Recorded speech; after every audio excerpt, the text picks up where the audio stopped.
If you want, I give you permission. Thank you. Sweet. Okay, so I'll just start now. Okay, so welcome to the New Masonry podcast. My name's Alexander, and I welcome you wherever and whenever you're tuning in from. Today we've got a special guest, Salman, from Philadelphia. Salman, how are you today? I'm doing good, Brother Alexander. It's an honor and pleasure to be on the New Masonry podcast and speak with yourself and your viewers. Likewise, likewise. Now, Salman, you are a Freemason, is that correct? Yes, brother, that's correct. Okay.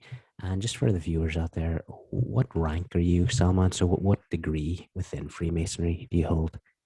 My brother, I am a Master Mason under the Mhm. United Grand Lodge of England, and I'm also here in Pennsylvania, where I'm at, affiliated with the Grand Lodge of Pennsylvania through their Scottish Rite as a Yes. 32nd degree Mason and Hmm. with their Royal Arch chapter number 183.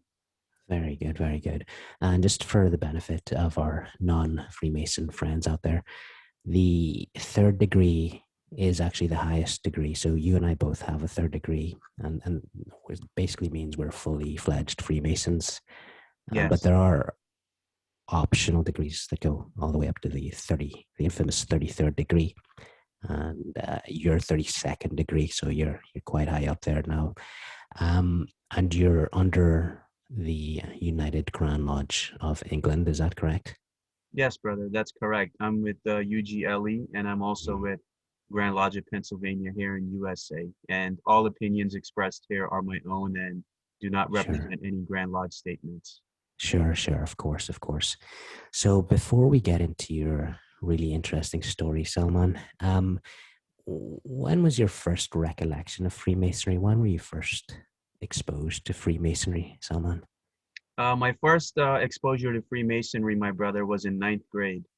One of my friends who's a Sufi Muslim, he was driving me home one time Mm. from a doctor's appointment and he said, Salman, have you ever looked into Freemasonry? Wow. I said, I don't know what that is. And I looked Mm. into it. At that time, the YouTube was fairly new.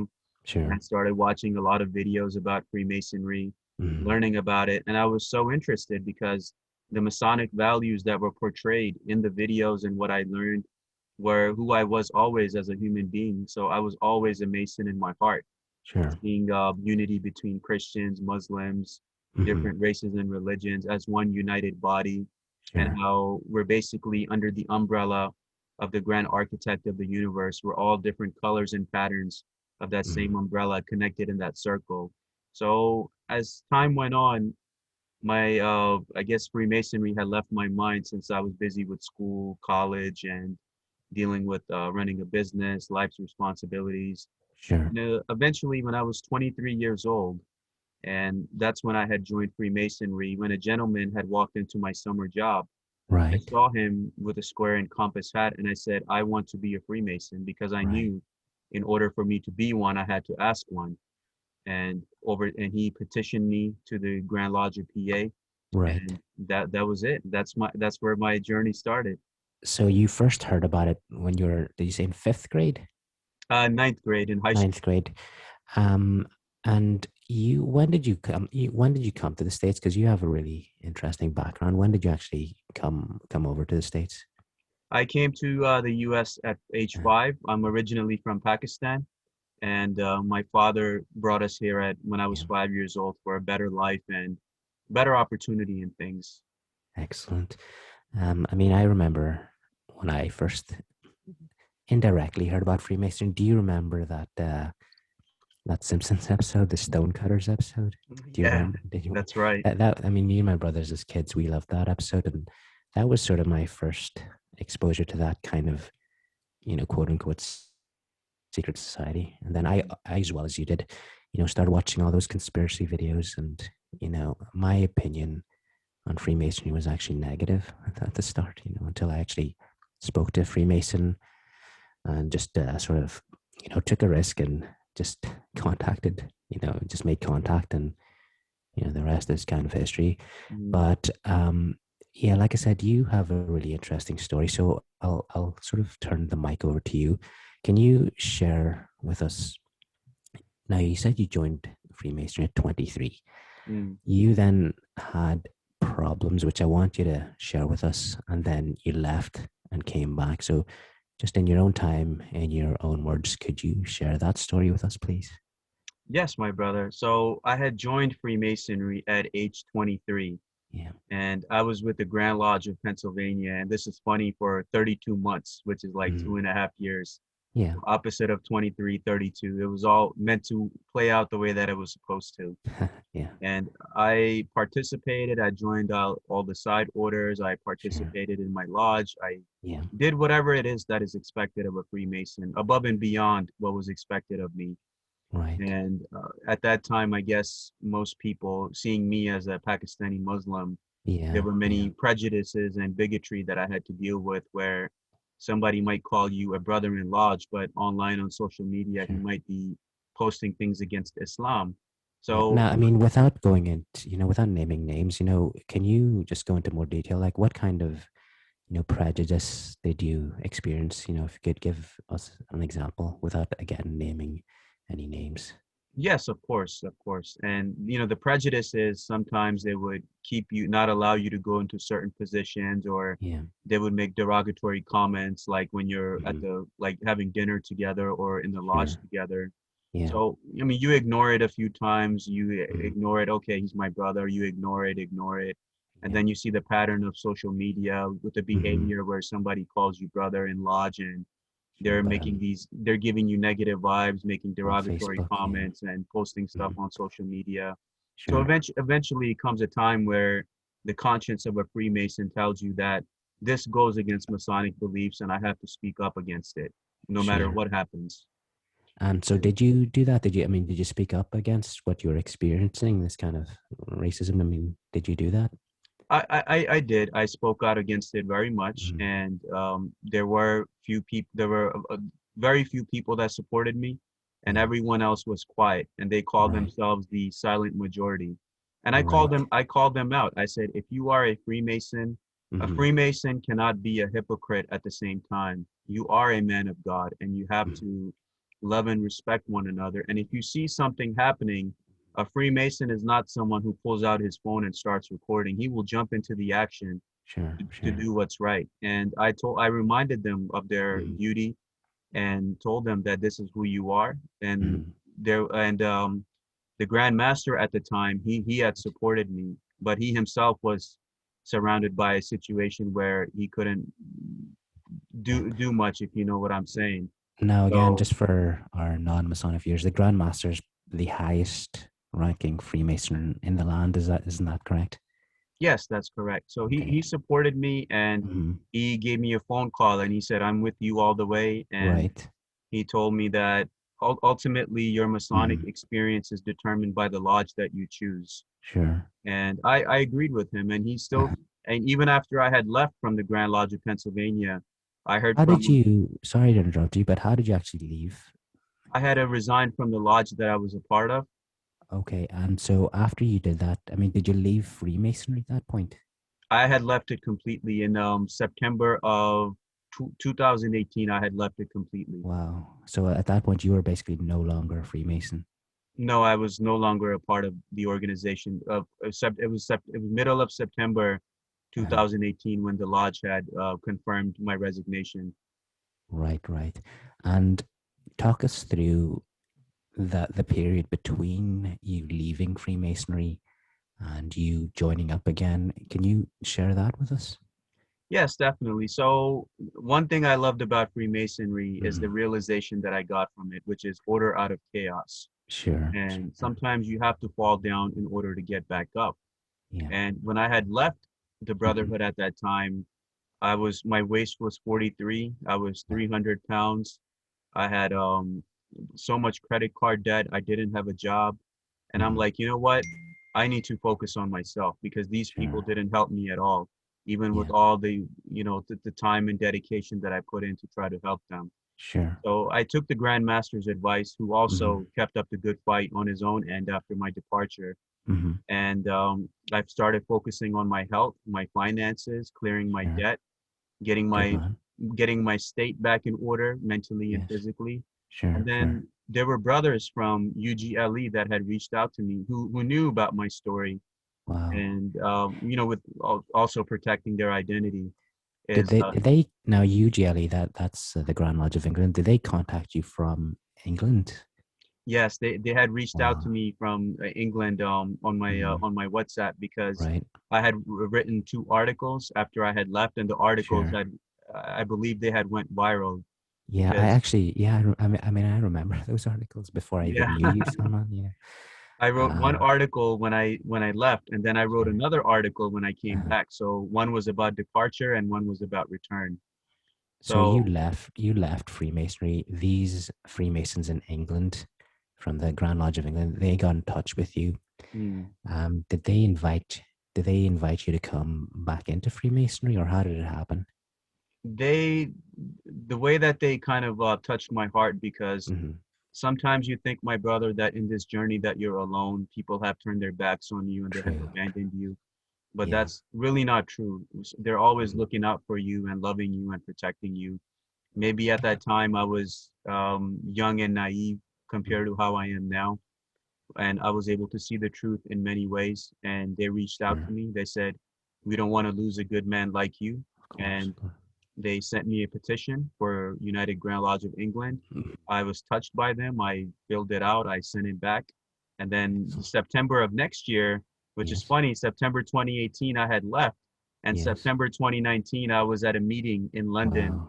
So you being, actually traveled from Philly to London yes, to attend because a meeting? Excellent. Wow. I love the Brotherhood. I love for what it Yeah. stands for. And I was Hmm. passionate in speaking out against it. And Yeah. I'm like, you know what? As a traveling man, I'm going to Hmm. catch a flight from Philly airport to go to Wow. London just to attend that meeting and to rejoin the Brotherhood with brothers who Sure. took enough courtesy to Yeah. reach out to me and not leave me hanging. So I went there. It was my first time I went there.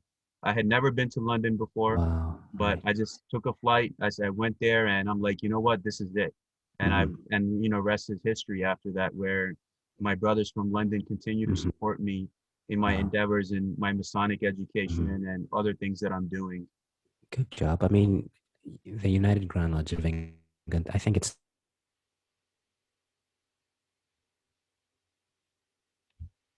it is the oldest Grand Lodge in existence. Is that correct? Yes, that's right. It's the first Grand Lodge in the whole world. And 1717 it was established. Yeah. And it's still running. I mean, I'm actually a member of the Grand Lodge of Ireland, which is the second oldest Grand Lodge, Mhm. and for non-Masons again who don't know how it works, I mean, Grand Lodge of England, Grand Lodge of Ireland are probably the most, probably the. I mean, the English one was the first Grand Lodge. The Irish was, I think, the second. And they're in friendly communication. So I can, for example, come and attend your meetings, and you can come over to Ireland and attend ours. And I have done that. I've been to England, and I've had an English Freemason a friend come over and visit, our Masonic lodge. So I mean, it's like an international passport almost, isn't it? It is. One beautiful thing about Freemasonry many don't Uh-huh. understand is when you become a Freemason, Yeah, you have brothers all over the world who are there exactly, for you. exactly. I mean, that's just amazing. I mean, I mean, racism, prejudice is just a huge topic. I mean, where I'm from, I'm actually from Northern Ireland, and we've had, you know, our fair share of sectarian sort of events. We had basically a war here, on sectarian grounds, sort of religious grounds, Catholic Mhm. versus Protestant. But when I joined Freemasonry, I mean, I've never, thankfully, experienced any sort of prejudice in our lodge here, thankfully. And I come from a very mixed heritage, but I think it sounds like it might be a different story in the States. Is that accurate? Yeah, the states, as you see, they have every state has two Grand Lodges. One is Mm. Mainstream Grand Lodge, and Yeah, one is Prince Hall. So exactly. I mean, you've got in the States, you've got Freemasonry, and then you've got Freemasonry for African Americans, and some Grand Lodges. Correct me if I'm wrong, but some Grand Lodges do not recognize the African American Freemasonry Grand Lodge. Is that correct? Or correct me if I'm wrong. yes, that's correct. As of right now, it's Hmm. about five states left, or six states Yeah. that still don't recognize their African American counterparts. And it Yeah. relates to the story of Prince Hall. Hmm. Prince Hall, who was part of the Revolutionary War, and he was stationed with Irish Masons. Exactly. Yeah. And he also, the American Masons didn't let him join. He They went to, didn't accept him. It was the Grand Lodge. I think it was the Grand Lodge of Ireland that's that right. He went accepted him to in. Yeah. England and got a charter for Yeah. African Lodge and brought it back here, and he was able to start Prince Hall that way. Yeah. It wasn't here. He went to England just like how I Uh-huh. did to Yeah. restart my Masonic journey. Yeah. Again, for our non-Mason friends, basically in the States, you've got, regular Freemasonry, and you've got what's called Prince Hall Freemasonry, which is pretty much for exclusively African Americans. And I think, I mean, I don't know, in this day and age, do you think that's a problem? I mean, do you think that shouldn't really be like this, or what's your opinion on it? This is my opinion only, my brother. I like the concept of the United Grand Lodge of England and Yeah. Grand Lodge of Ireland and how every other Grand Lodge in the world Hmm. operates it. It's one country, Yeah. one Grand Lodge, Hmm. and that's it. Everyone is united under the grand architect of the universe, no matter what your race, religion, or Yeah. occupation. As long as you're a good man, that's what Yeah. matters most. Exactly. I And mean, I think Freemasonry, I mean, I don't know about you, but I mean, Freemasonry has the potential to to at least contribute or even solve, racism, which is a huge hot topic, yes, today especially. It's a huge topic. And, I think Freemasonry is the opposite of racism. It's inclusive. It doesn't matter if you're black or white, mm, Muslim, Christian, Jew, you can join Freemasonry. yes. Um, so I think, I mean, what do you think needs to change? What can we do to sort of make it more inclusive? What would your strategy be? I think it's the world only gets better when the people Mm, inside of that world start becoming better. yeah, And in USA, people are a reflection of the society they inhabit, and that yeah, also seeps into the lodges and or different organizations, even of course, non-Masonic organizations. yeah, So, of course, yeah. a lot of people were telling me before I had went to England that be Uh-huh. careful, that they're racist and they're this and that. And I Right. went, I didn't experience a single form of racism when I was in Yeah, England. I actually got treated with more yeah, respect there. When I come back here, they check yeah. me at the airport 4 times, and I'm an American citizen. Right, right. So, they need to look themselves in the mirror here.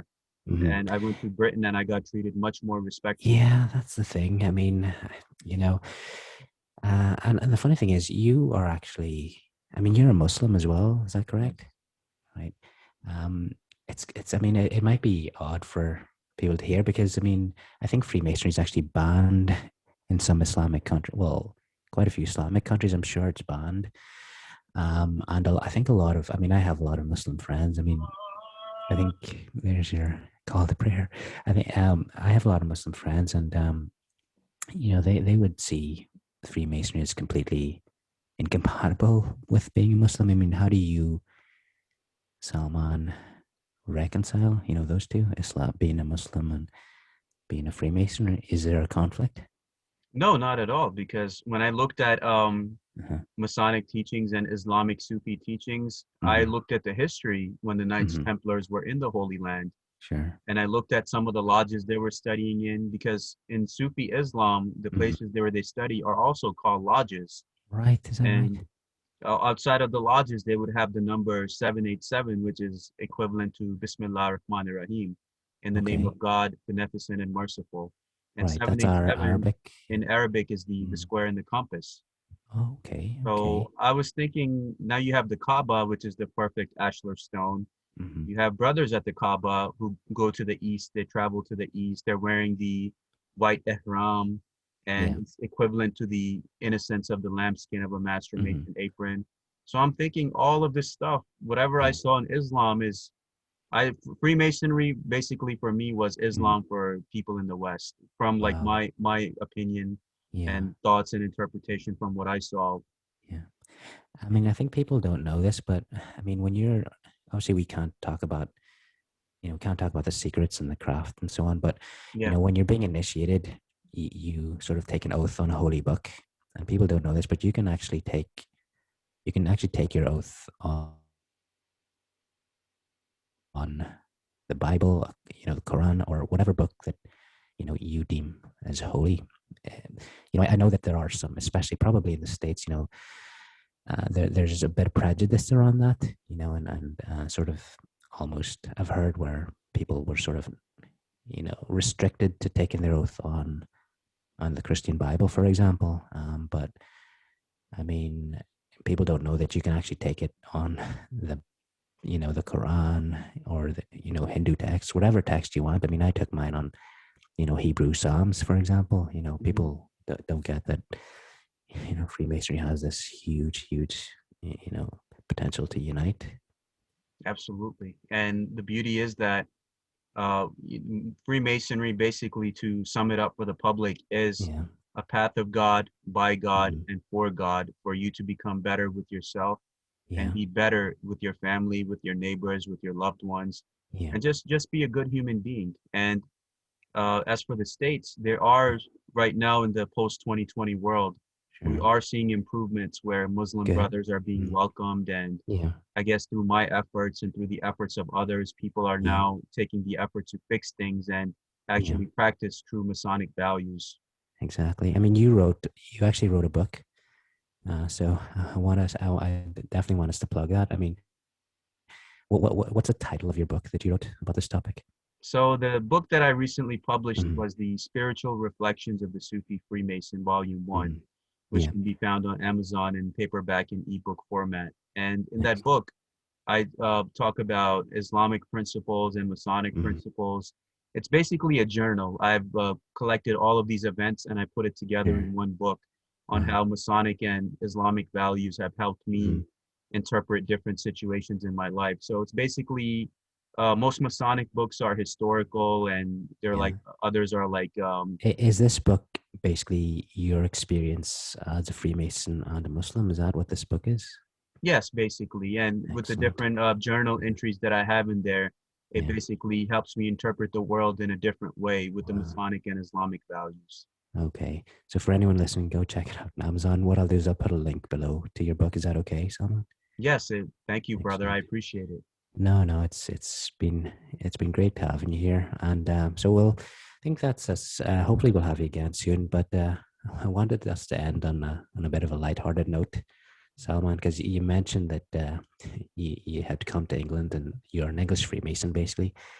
Now I saw on your Facebook page a few times you actually wrote to the Queen and got responses back several times. Tell us about that.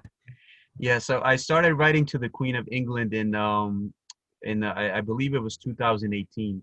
So Well, it was right around the time when I was making my transition to UGLE. I sure. wrote my first letter to her. I got a response. 2019, I wrote a letter, got a response. Yeah. 2020, I got my response, and now Wow. 2021, I sent out my fourth letter, and I'm expecting a fourth response. So Excellent.